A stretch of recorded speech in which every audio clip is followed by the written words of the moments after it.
सभा की अध्यक्षता कर रहे इस हिंदुस्तान की सबसे बड़ी पंचायत राज्यसभा में इस जोधपुर संभाग का प्रतिनिधित्व करने वाले हमारी यात्रा के प्रभारी भाई राजेंद्र गहलोत जी, जिनका अभी अभी जज्बाती भाषण आपने सुना, आपके लोक लाडले सांसद भाई देव जी, मंच पर विराजे राजस्थान की विधानसभा में मेरे साथी जोगेश्वर जी, नारायण सिंह जी, भाई दानाराम जी, और जिनके साथ में राजस्थान की विधानसभा में पहले भी 2 बार रहा, मेरे मित्र और इस क्षेत्र के किसानों के दमदार नेता भाई जीवाराम जी, आज इस सभा में उपस्थित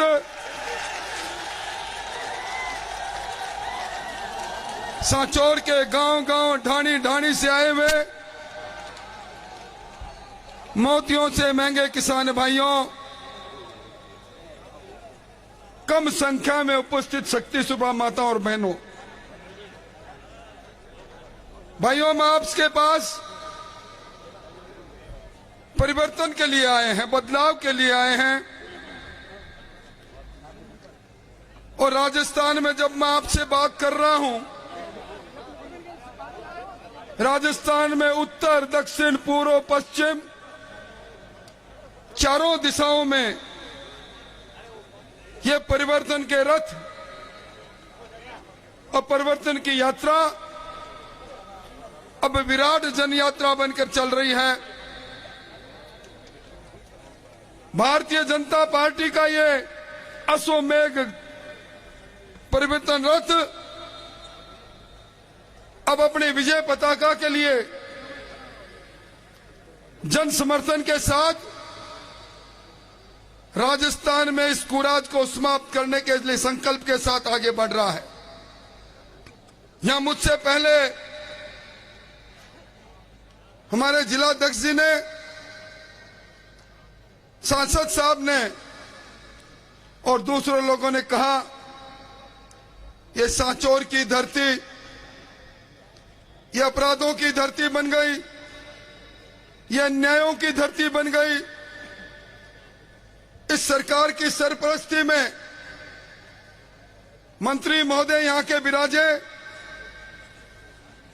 पर मैंने पहले राजाओं के समय में सुना था, जब राजतंत्र था, मत की पेटी से राजा नहीं, रानी के कोख से राजा निकलता था। तब शासन में राजा के साथ साथ राजकुमार, राजपुत्र की भी दखलंदाजी रहती थी। सांचौर में आकर मालूम पड़ा, या तो बाप बेटों की सरकार चल रही है,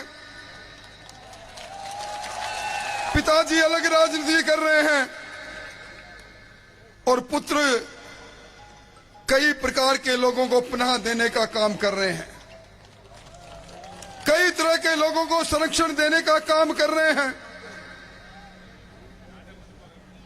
आज मुझे से पहले कहा गया कि यहां कमल खिलना चाहिए। मेरा दीर्घ संसदीय जीवन है, मैं कई सभाओं को संबोधित कर चुका हूं। 2 तारीख को सवाई माधोपुर के त्रिनेत्र देव से जब यह सभा प्रारंभ हो रही थी, परिवर्तन का रथ आगे बढ़ रहा था, तब से लेकर आज तक राजस्थान के किसी न किसी कोने में इस परिवर्तन रथ के साथ घूम रहा हूं।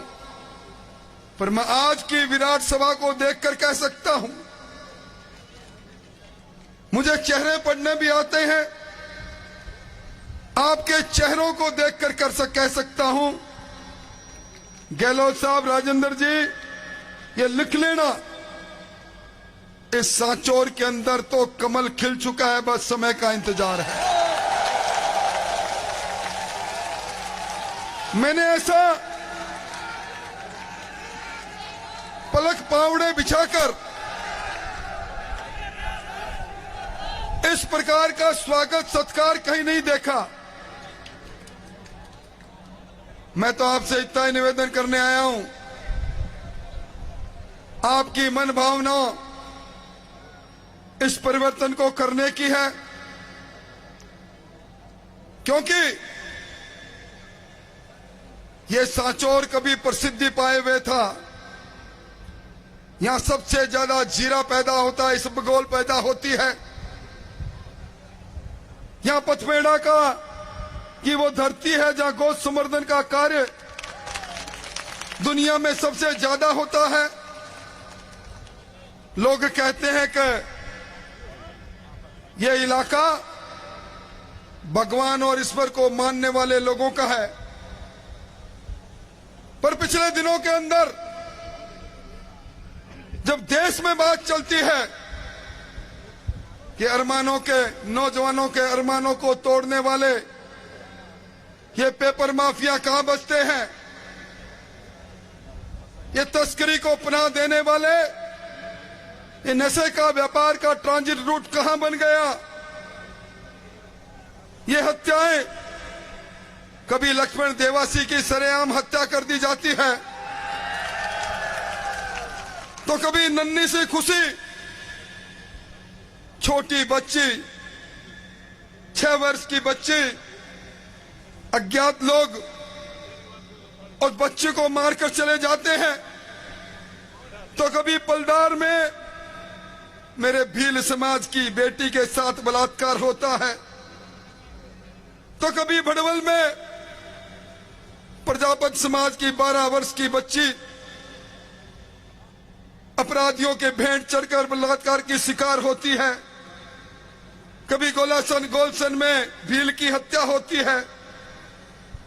और पिछले 4 साल और 8 महीने में मुझे लोग कह रहे थे हमारे न जाने चोरों की कौन सी गैंग आके किसकी सरपरस्ती में यहां आ गई। रोज चोरियां, रोज नकबजनियां, रोज हत्याएं, ये ग्रहण लग गया है इस सांचौर की पवित्र भूमि पर। इस ग्रहण को कौन हटाएगा? कौन हटाएगा ग्रहण को? मेरी आवाज के साथ आवाज मिलाएं, इस सांचौर के ग्रहण को कौन खत्म करेगा? इस सांचौर के ग्रहण को समाप्त करने के लिए आज राजेंद्र जी गहलोत के नेतृत्व में निकला हुआ ये एक परिवर्तन रथ आपके बीच में आया है। भाइयों, आज राजस्थान के अंदर जब कभी भी कोई परीक्षा होती है और परीक्षा में सरकार की सरपरस्ती में पेपर लीक होता है वीक सरकार में, तो उंगली उठने लग जाती है इस सांचौर की तरफ। कौन है ये सुरेश ढाका? क्या ये सोशल मीडिया को हैंडल करते हैं? इस सुरेश ढाका और भूपेंद्र सारण की पैरवाई करने के लिए दिल्ली से खुर्शीद अहमद जो एक पेशी के 30 लाख रुपए ले लेते हैं, कौन लेकर आता है उनको?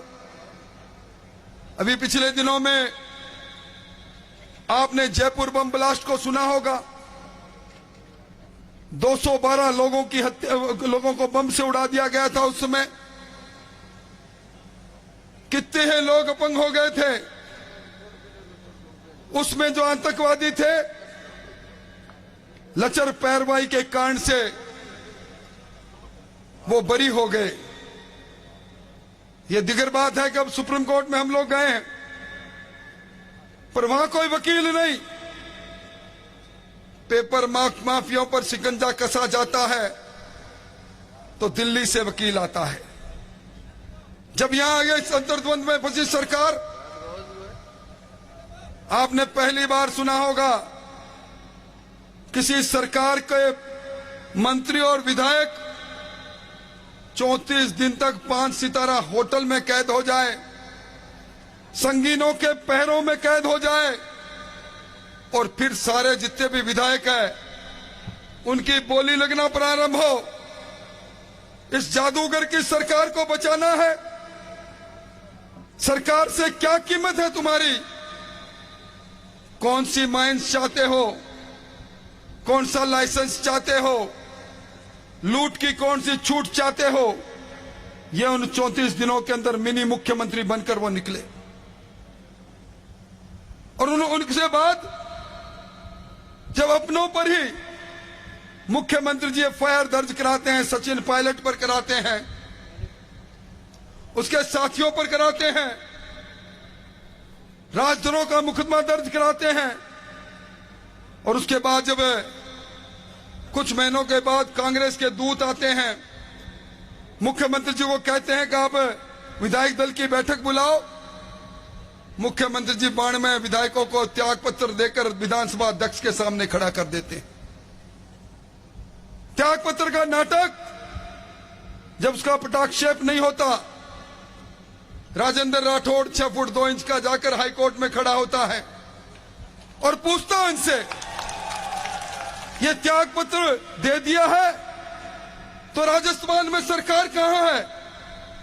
92 विधायक आज त्याग पत्र दिए बैठे हैं। सरकार एफिडेविट देती है कि हमें इन विधायकों ने त्याग पत्र स्वेच्छा से नहीं दिया, इन्होंने दबाव में त्याग पत्र दिया, और उनकी पैरवाई करने के लिए बड़े बड़े वकील आते हैं, जयपुर बम ब्लास्ट के नहीं आते। इसलिए भाइयों मैं कहने आया हूं, मुझे तो बड़ा अचंभा हुआ, यहां किसानों को धरना पर बैठना पड़ रहा है। मैंने अनकमांड जमीन को कमांड होते सुना है, पर उल्टी गंगा यहीं बहते देखी है। आपके तित्रोल गांव की जमीन 5000 बीघा जमीन, 5000 हेक्टेयर जमीन आपकी अनकमांड घोषित कर दी जाती है। इतनी क्या कमजोरी है? कौन लड़ेगा आपके हक हकूक के लिए? ये इलाका सबसे ज्यादा बाजरा पैदा करता है। बाजरी के अंदर यहां के किसान 1600-1700 रुपए में बाजरी बेचने के लिए मजबूर होते हैं। मोदी जी की सरकार, देवजी पटेल की सरकार 2350 रुपए तय करती है। मैं धन्यवाद देना चाहूंगा इस वंश से कैलाश चौधरी हमारे कृषि राज्य मंत्री हैं, वो राजस्थान की सरकार को लिखते हैं न्यूनतम समर्थन मूल्य पर बाजरी खरीदो। राजस्थान की सरकार नहीं खरीदती है। मैं आपसे निवेदन करने आया हूं, आज हालात क्या है? अभी मुझे किसान कुछ ऊपर में जब मारा था, कह रहे थे कांग्रेस आई और बिजली गई। आज किसान अपने खेत में राम रूस गया, अगस्त में बारिश नहीं हुई, आपके हक का पूरा पानी नर्मदा से मिला नहीं, बिजली आपको मिली नहीं। मुझे दो किसान कह रहे थे हम तो कनेक्शन कटवा रहे हैं हमारा। मैंने उनको कहा कनेक्शन का आप अपने कुएं का नहीं, इस कांग्रेस का कनेक्शन काट दो। 1 महीने की सरकार बची है और यह सरकार, मैंने कहा लाल कपड़ा दिखा देना सरकार को। सरकार लाल कपड़ों से, ये लाल पाग बांधे बैठे हुए अनेक लोग बैठे हैं, आपको देख के आजकल भड़कती है, क्योंकि लाल डायरी आपने सुनी होगी। ये सरकार लाल डायरी की सरकार है, ये सरकार नाथी के बाड़े की सरकार है। इस सरकार में आपने कभी नहीं सुना होगा सरकार के मंत्री कहे, विधानसभा में कहे, विधानसभा में बहस चल रही थी, बहन बेटियों की इज्जत सुरक्षित नहीं है, सरकार दलील दे रही थी क्या दुष्कर्म इसलिए ज्यादा होते हैं कि ये मर्दों का प्रदेश है। क्या मीरा की भक्ति जहां है, जहां राणा की शक्ति जहां है, पन्नाधाय का बलिदान जहां है, जहां पद्मिनी अपनी इज्जत के कारण से दूधू करके अग्नि स्नान कर लेती है, वहां कोई कहे कि मर्दों का प्रदेश इसलिए बलात्कार ज्यादा होते हैं? इससे ज्यादा शर्मनाक बात क्या हो सकती है?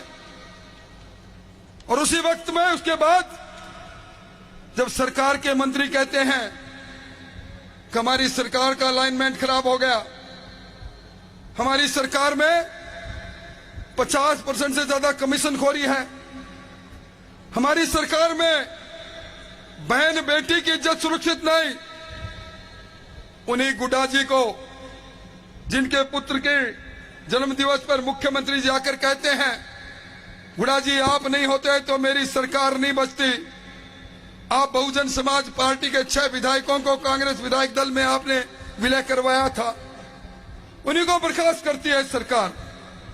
और दूसरे दिन वो लाल डायरी लेकर सदन में आते हैं और कहते हैं इस लाल डायरी में काले अक्षरों से इस सरकार के सैकड़ों सैकड़ों करोड़ों के भ्रष्टाचार का हिसाब है। ये वो डायरी है जब ईडी ने एक राज्य मंत्री का दर्जा प्राप्त कांग्रेस के नेता के यहां दबिश दी थी, उस समय डायरी फेंकी गई थी, मैं लेकर आया था। मैं उस डायरी को रखना चाहता हूं, सरकार भड़क उठती है। और उसके बाद जब भी लाल कपड़ा सरकार देखती है, सरकार भड़कने लग गई।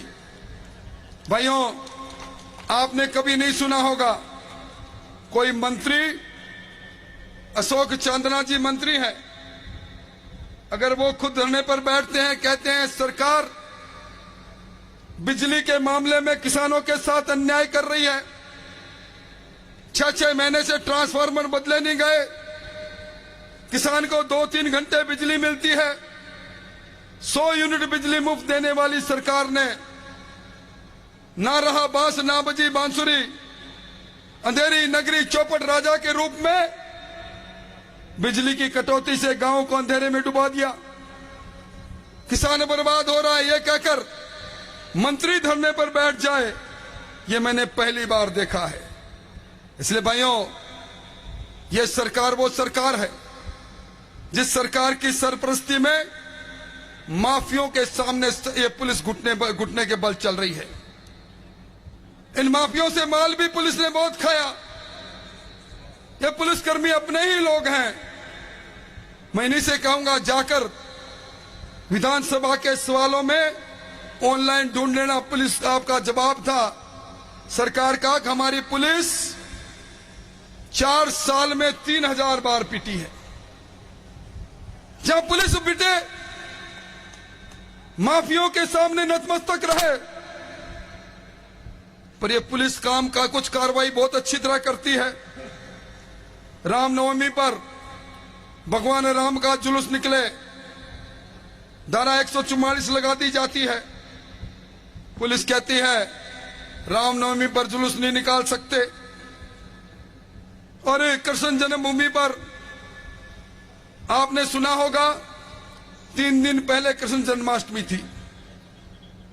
इस ब्रज प्रदेश के अंदर, उस ब्रज 84 के अंदर जहां भगवान कृष्ण ने लीलाएं की थी, उस जमीन को, उन अवशेषों को जब मिटाना प्रारंभ हुई, ये खान माफिया वहां पहुंच गए। कहने लगे हमने मंत्री को जेब में खरीद रखा है, आपके अवशेष मिटते होंगे, भगवान कृष्ण ने जहां क्रीड़ाएं की वो जगह मिटती होगी, हम यहां खनन करेंगे। राजस्थान भर के साधु आंदोलन करते हैं। 503 दिन के आंदोलन के बाद सरकार चेतती नहीं। बाबा विजयदास अपने शरीर पर पेट्रोल डालकर हरे कृष्णा करते हुए अपनी जान देता है। इस सरकार के चलते जहां एक और मोदी जी ने हमारे आराध्य देव राम का मंदिर का निर्माण करवाया, और भाइयों दिसंबर का समय निकाल कर रखना, भगवान रामलला ने जहां जन्म लिया उस मंदिर का उद्घाटन हो जाएगा, आप जरूर दर्शन करने जाना। पर एक तरफ केंद्र की सरकार राम मंदिर बनाती है। मैं चूरू की धरती से आया हूं, सालासर बालाजी का नाम सुना होगा। सालासर बालाजी के प्रवेश द्वार पर बरसों से राम द्वार बना हुआ था। उसमें भगवान राम की फोटो, राम की मूर्ति लगी, सीता माता की मूर्ति लगी, अचानक एक दिन देखा बुलडोजर से उसे तोड़ दिया। फैसला आपको करना है, राम मंदिर बनाने वाली सरकार के साथ चलना है या राम दरबार तोड़ने वाली सरकार के साथ चलना है। राजगढ़ अलवर में शिव जी का मंदिर तोड़ते हैं, 500 साल पुराना मंदिर तोड़ते हैं। और अब तो भाइयों, मोदी जी को हराने के लिए 26 दल एक जगह आए हैं। उस दल के मद्रास के मुख्यमंत्री जी के पुत्र उदयनिधि जी सनातन धर्म की बात करते हैं और ये कहते हैं सनातन धर्म मलेरिया की बीमारी की तरह है, डेंगू की बीमारी की तरह है। और ये 2G स्पेक्ट्रम में जो जेल की हवा खाकर आए वो ए राजा, इससे बढ़कर कहते हैं ये तो एड्स की तरह है, HIV की तरह है। हमारे सामने हमारे पुस्तकों में लिखा है, इस देश के अंदर मुगल आए, इस देश के अंदर हूण आए, इस देश के अंदर अंग्रेज आए, पर हमारे सनातन धर्म को कोई नष्ट नहीं कर सका। ये जन्म से लेकर मरण तक जो धर्म हमारा है उस पर टिप्पणियां करते हैं। और आपने वो बात भी आपको याद होगी, राम सेतु के लिए इन्होंने कहा, कपिल सिब्बल ने सुप्रीम कोर्ट में कहा कांग्रेस के तरफ से कि राम तो एक काल्पनिक बात है, राम कभी हुए ही नहीं। ये जीवाराम जी के नाम के आगे राम क्यों लिखे फिर? अगर राम कभी हुए नहीं, ये मानने वाले लोग, क्या इन लोगों को वोट की चोट से सबक नहीं सिखाना? और मुख्यमंत्री जी का तो कहना ही क्या, कल परसों न्यायपालिका के विरुद्ध में बयान दे रहे थे, फिर दूसरे दिन वापस ले रहे थे। अब मुख्यमंत्री जी कहते हैं मेरा मिशन 156 है, 156 सीटें जीतेंगे। और मुख्यमंत्री जी ये भी कहते हैं परिवर्तन यात्राओं की सभाएं फीकी है। मुख्यमंत्री जी इस सरजमीन पर तो आपके मंत्री है, आपके वो मंत्री हैं जिनके लिए आपने ये कहा कि ये तो सोए हुए थे, मैंने सांचौर को जिला बना दिया, मंत्री जी सोए पड़े थे। ये वो यहां तो एक नहीं, आपने 2-2 लोगों को बाप बेटों की सरकार बना रखी है। अरे मुख्यमंत्री जी जरा आके देखो, जैसे कोई चमचा खड़ा हो तो यहीं से देखे मंच से, ये विराट सभा क्या कहती है, ये कहानी इस भीड़ की जुबानी क्या कहती है। और ये समय का चक्र चलेगा। इस राजस्थान के अंदर भारतीय जनता पार्टी की सरकार बनेगी। 156 नहीं मुख्यमंत्री जी, ये मिशन 156 नहीं, ये मिशन 15 कर लेना। क्योंकि पिछली बार भी जब आप शासन में थे आपने कहा था मैं मुख्यमंत्री नंबर 1 हूं, और जब शासन आपके हाथ से गया तो आपके सिर्फ 21 MLA बचे थे। इस बार तो आपके मंत्री खुद कह रहे हैं कि हमारी हालत ऐसी है कि हम एक फॉर्च्यूनर जितने लोग जीतेंगे।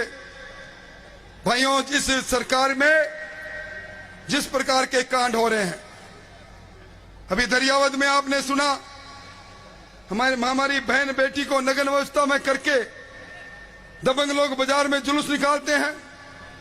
आज प्रियंका जी आई हुई है, निवाई में सभा करके गई है। मैं उन्हीं से कहूंगा प्रियंका जी आप लड़की हो, लड़ सकती हो, ये आपने कहा था तो जरा दरियावद में जाओ, जरा उस खुशी बेटी के घर तो जाओ, जरा कोटड़ी के अंदर मेरी दलित में भील समाज की बच्ची को बलात्कार के बाद में जिंदा भट्टी में डाल दिया, जरा उनकी तो खैर ले लो। पर भाइयों ये नहीं लेंगे। भ्रष्टाचार का तांडव कहां से कहां तक पहुंच गया। मैं राजस्थान में अलग अलग समय में 4 बार मंत्री रहा हूं। राजस्थान के सचिवालय में हमारी अलमारियों में फाइलें रहती है, पर गहलोत साहब के सचिवालय में फाइलों की जगह पर नोट उगलती है। वो अलमारियां, सोना निकलता है वहां से। अभी जिस बात की चिंता देवजी भाई कर रहे थे ये जो जल जीवन मिशन के अंदर यहां भ्रष्टाचार का तांडव हुआ है, कोई चमचा सुन रहा तो कह देना, ये जो पाइपों के अंदर दूसरों में जो घोटाला हो रहा है, ये 1 महीने की सरकार है भाइयों, 1 महीने की। अगली 4 तारीख को 5 तारीख को आचार संहिता लग जाएगी। आपकी मंत्री जी के आगे जो भों भों करके गाड़ी चलती नहीं, ये भी बंद हो जाएगी। और ये जो भ्रष्टाचारी लोग जो सरकार की सरपरस्ती में जनता का धन कूट रहे हैं, एक एक के नाक से पैसा निकलवाएंगे। राजस्थान में जल जीवन मिशन में 22,000 का घोटाला इन्होंने किया है। आज राजस्थान में सबसे महंगा पेट्रोल और डीजल है। आज राजस्थान में सबसे ज्यादा मंडी टैक्स है। आज राजस्थान में सबसे महंगी बिजली है। और आज राजस्थान में सबसे ज्यादा भ्रष्टाचार में पैसा सरकार ले रही है। इस सरकार को नस्तनबूत करने के लिए, और पिछली बार ये लाल डायरी की सरकार, ये नाथी की बाड़ी की सरकार पैदा इसलिए हुई कि किसानों को कहा कि तुम्हें आपका कर्जा माफ हो जाएगा। 200 में से एक आदमी का मन बदला, 0.5% मतों के अंतर से सरकार चली गई। और आज मैं देख रहा हूं मेरे सामने ये कसुमल पाक पहने हुए लोग बैठे हैं, ये सफेद साफा पहने हुए लोग बैठे हैं, लाल रंग की पाक पहने हुए लोग बैठे हैं। वो कहना है पगड़ी संभाल जट्टा पगड़ी संभाल। ये पगड़ी का सवाल है। जिन्होंने अन्याय किया उस सरकार को समाप्त करने के लिए इस परिवर्तन के संकल्प को लेकर जाओ, गांव गांव में जाओ और इस पापी सरकार का अंत करने के लिए। मुख्यमंत्री जी कहते हैं कि मेरी कुर्सी मुख्यमंत्री जी की छोड़ती नहीं, और मैं कह रहा हूं मुख्यमंत्री जी, ये राजस्थान की जनता अब आपकी कुर्सी के टुकड़े टुकड़े कर देगी। ये सपनों का सौदागर चलेगा नहीं। ये महंगाई राहत कैंप के नाम पर आप राजस्थान की स्वाभिमानी जनता को आप सोच रहे हैं, मेरी बहन को जिसे चिंता है अपनी दूसरी बहनों की इज्जत की, वो स्मार्ट टेलीफोन से राजी हो जाएगी? नहीं होगी। आप सोच रहे हैं कि जो गैस के सिलेंडर की 500 रुपए में देने की बात कर रहे हो, इन सब लोगों को पता है 500 में से 400 रुपए मोदी जी की सरकार के आ रहे हैं। आप कह रहे हो हम मुफ्त में अनाज दे रहे हैं। इन सबको पता है प्रधानमंत्री अन्न धन योजना का अनाज राजस्थान में 4 करोड़ उपभोक्ताओं के पास जा रहा है। आप कह रहे हो हमने मेडिकल कॉलेज खोल दिए। राजस्थान के लोगों को मालूम है हर मेडिकल कॉलेज में 60% हिस्सा केंद्र सरकार का है। और भाई सांचौर में मैं तो देखने आया था कि सांचौर में कलेक्ट्रेट बैठने कलेक्टर साहब विराजने लग गए। मैंने धीरे से एक से पूछा कि अब क्या परिवर्तन हो गया, तो कहने लगे पहले तो एसडीएम साहब तक को रिश्वत देके काम चला लेते थे, अब तो कलेक्टर साहब के दलाल भी घूमने लग गए। कह रहे थे कि पहले वो डिवाइस पर बंद पड़ा दफ्तर जो आज खुल गया, जहां एसपी विराजने लग गए, वहां के दलाल भी आने लग गए। इसलिए भाइयों, इस चोर उच्चकों की सरकार, ये अली बाबा 40 चोरों की सरकार, ये किसान विरोधी सरकार, ये नौजवानों के अरमानों को तोड़ने वाली सरकार, ये बहन बेटी के इज्जत की नीलामी को नहीं रोक सकने वाली सरकार, इस सरकार को जहां बिजली नहीं, पानी नहीं, जहां आपकी जमीन को जमीन को अनकमांड कर रहे हैं, जहां आपके अरमानों के साथ खेल रहे हैं, इस सरकार को वोट की चोट से खत्म करना है। और मैं आज कहकर जा रहा हूं, यह जिला सांचौर नया जिला बना है। मुख्यमंत्री जी, आपने तो तोहफा दिया था एक जवान की लाश के साथ, पर जिस दिन चुनाव हो जाएंगे, मेरी कही हुई बात याद कर लें, इस सांचौर जिले के अंदर मुख्यमंत्री जी जनता तोहफा देगी। आप 0 पर आउट होंगे, क्लीन बोल्ड होंगे, आप एक सीट नहीं जीतेगी। और आप देखते रहना, जिस राम को आपने काल्पनिक माना था, जिस सनातन धर्म को आप कहते हो मलेरिया है, आपके सहयोगी कहते हैं वो सनातन धर्म, वो हनुमान जी, जिसकी जिसकी पताका अगर उदयपुर में लगा ली तो आपने मुकदमे कायम कर दिए। भगवान हनुमान से जिसने पंगा लिया, रावण को बहुत मंदोदरी ने समझाया था को और किसी से पंगा ले ले, हनुमान जी अशोक वाटिका में आए हैं, इनको छोड़ दे। नहीं मानी तो उन हनुमान जी ने पूरी लंका को जला दी। ये हनुमान जयंती पर धारा 144, ये सालासर धाम में राम दरबार को तोड़ना, ये सालासर के अंदर और दूसरी जगह पर यात्रा करते हैं तो डीजे कहीं बच गया तो उसको जब्त करना। ये हनुमान जी की फौज आज मेरे सामने बैठी दिखाई दे रही है, ये राम जी की फौज दिखाई दे रही है। इस कांग्रेसी लंका को बोलो आग लगाओगे कि नहीं लगाओगे? लगाओगे कि नहीं लगाओगे? तो फिर मेरे साथ एक नारा लगाओ। मैं कहूंगा इस सड़ी गली सरकार को आप कहना एक धक्का और दो। इस सड़ी गली सरकार को, इस सड़ी गली सरकार को बिजली पानी दे न सके, बिजली पानी दे न सके, जो सरकार निकम्मी है, जो सरकार निकम्मी है, तो आओ इस निकम्मी सरकार को उखाड़ फेंकने के लिए हम साथ चलें, परिवर्तन के साथ चलें। बहुत बहुत धन्यवाद, बहुत बहुत आभार। बहुत बहुत धन्यवाद। एक बार राठौड़ साहब के लिए जोरदार तालियों से आपका सम्मान करें। मैं आदरणीय दानाराम जी से बोलूंगा कि आप धन्यवाद देवें सभी हमारे आए हुए प्रतिनिधियों को। आदरणीय दानाराम जी। भील समाज की तरफ से आज आदरणीय पूंजा जी की यात्रा में मेरे देवतुल्य कार्यकर्ता सब पधारे, इनको तहे दिल से खूब खूब धन्यवाद, क्योंकि आज हमारे प्रतिपक्ष नेता राठौड़ साहब ने